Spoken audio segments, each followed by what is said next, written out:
Hi guys, welcome to 5 Mantra. I'm Alan Reddy.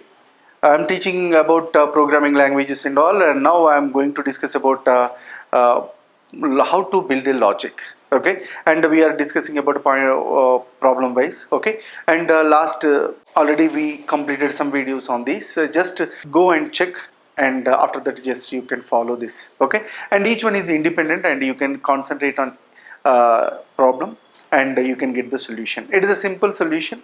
Already I am saying, when you want to be best programmer, first of all you have to ready to create a logic. How to generate a logic is very difficult, right? No, I am saying no. Why? Because it is who knows basic mathematics, they can easily generate the logic, right? Once you know that, then you can easily computerize. Okay, and now we'll discuss about one problem, right? Normally people are asking that question. Okay, those questions I'll explain here, just to follow that and get the idea, and similar problems easily you can do it, right?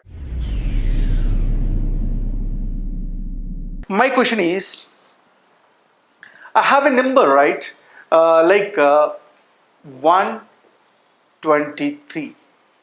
Now when you enter any bank, okay, when you enter any bank, people will ask, okay, just you have to write in a DD or somewhere, you have to mention that 1 2 3.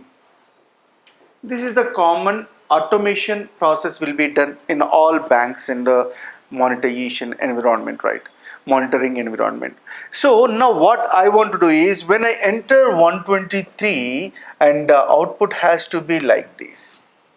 Okay, in this way I want to get how to generate the logic. This is the important one, right? Okay, before that, okay, what is this one is, it is a simple integer, right? Means it is a constant value, and this 123 is the constant value. And now what is the first step you have to get is, first you have to remove the 3.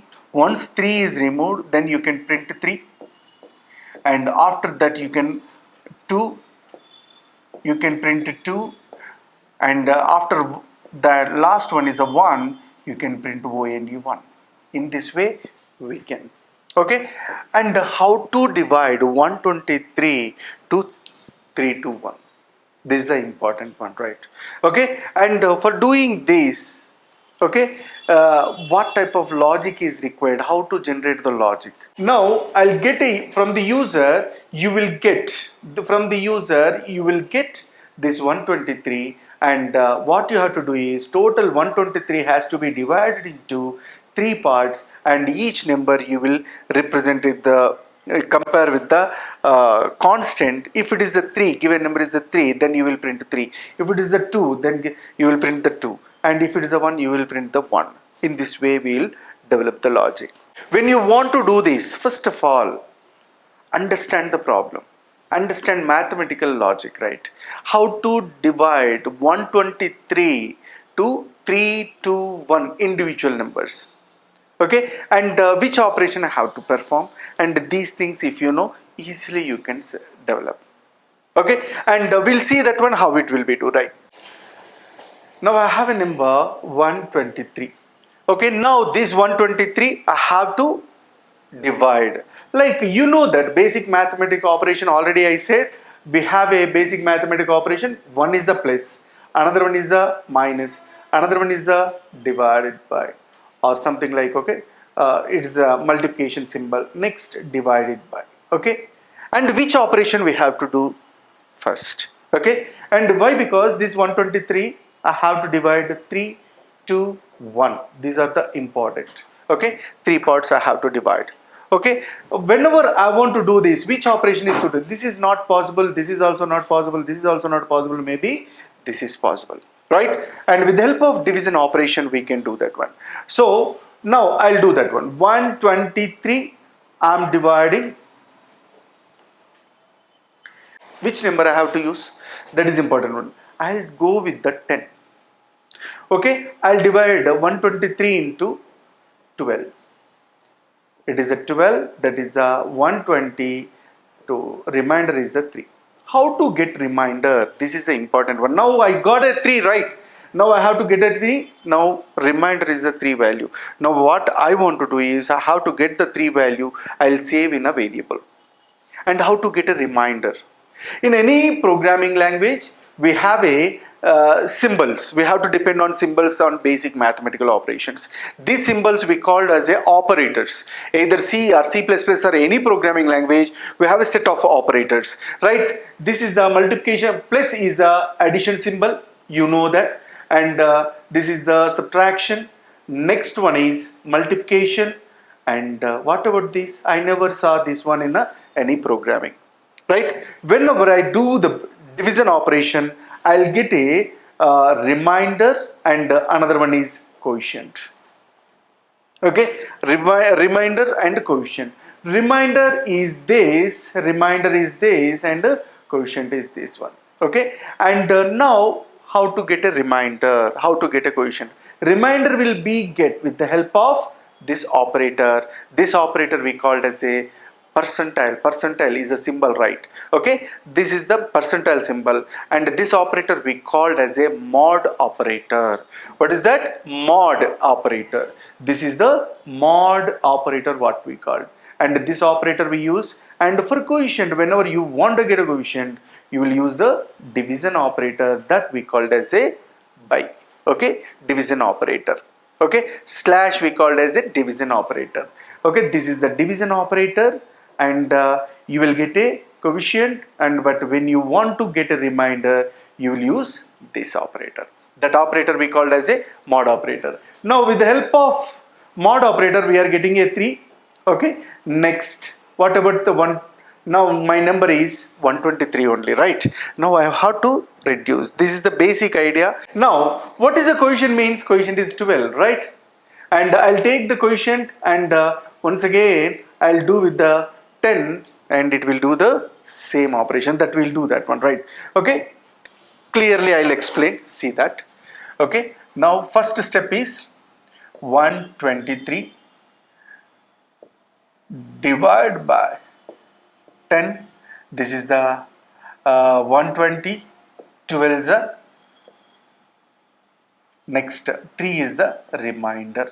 Now I have a variable like reminder, next quotient, and my number is n. N is a 123, and now I got a C value, that is a 12, and I have a reminder is a 3. It is over. First iteration is over. Next, second step. In second step, what I'll do is I'll take once again 10, but here I'll go with the quotient, that is a 12, right? 10 ones are 10, that is 2 is the reminder. Once again 2 is the reminder, next quotient is a 1, and over. Next, this is the third step is over. Okay, and better every time you, it is a, if you thought this is one is the n and it has to be n. So what I'll do is I'll go with the n equal to c. It means this 12 value will be saved into this. Simple, right? Next, third step, if I go with the third step, 1 is a 10 is a 1 is 10 0.1, right? It's not required. 0 is a 1 is the reminder. This is the 1 is the reminder, right? Now reminder is the 1 and quotient is the 0 and next number is the 0. Like in this way we have 3 values. Simple, right? Now total I got a 3, 2, 1. Now when I know the 3, if given remainder equal to 3, then I print the THRE. If I have a 2, I'll print the 2. If I 1, I'll get the 1. Like how many digits I have? 0 to 9 digits only, not more than that, right? Okay. If given number is 0, then I'll print 0. If given number is 1, if I'll print 1. If 2, same TWO. Like I'll do this one. This type of logic, okay? Maybe your logic is simple, right? Just if you have idea, now you got a clear idea about this, then you can start the program. Okay, now just to start the program, before that I'll explain with the flowchart how to draw this one. Okay, given number is n. First step is if n is 123. Now what I have to do is, first step, you have to find the remainder.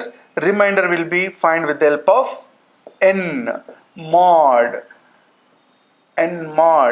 10. That will give the remainder, and it will give the remainder that is nothing but a 3. Next step is n equal to c. How to get a c? C will be represented with the help of c equal to n by 10. After that, n value will be the 3, right? So this is the 3 value, n value will be the 12. 12 will be saved into the n value. Now this is the n value. From n, once again what I have to do?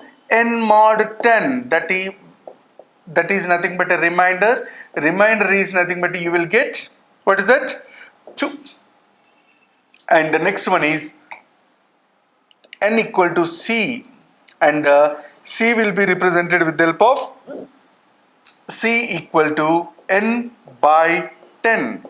That is nothing but a n is nothing but a 12 by 10. That is nothing but a 1 is a quotient, and that value will be saved into the, means this is the n value will be the 1. This is the value you have. Okay, same way. Now what we will do? N equal to n mod 10, remainder value, that is the 1, and the next one is that will be saved into that, and c equal to, c will be copied into n, that c value is nothing but a n by 10, that is nothing but a 0, and this 0 will be saved. In this way, in these 3 steps we complete the total program.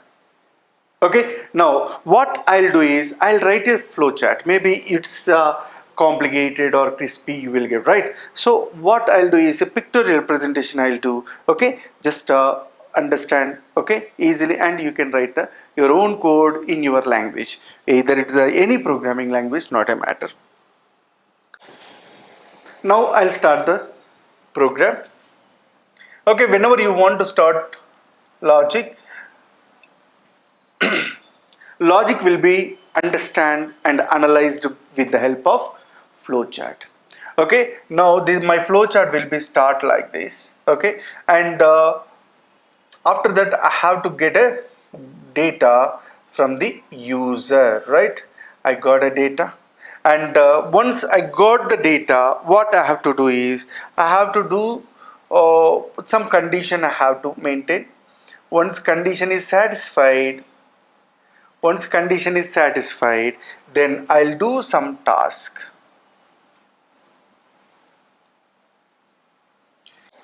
Remainder I have to get, remainder is nothing but a n mod 10, and quotient I have to get, that is the n by 10. Then quotient is I'm getting, right? Next what I have to do? N value I have to change with the c over. Once it is over, it has to be continued, and after that what I'll do is we'll check that one out, right? So we'll add the connections. This is the one, and after that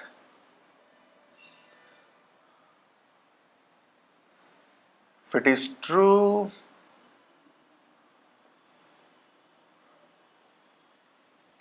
and if it is true, then it will do like this, and after that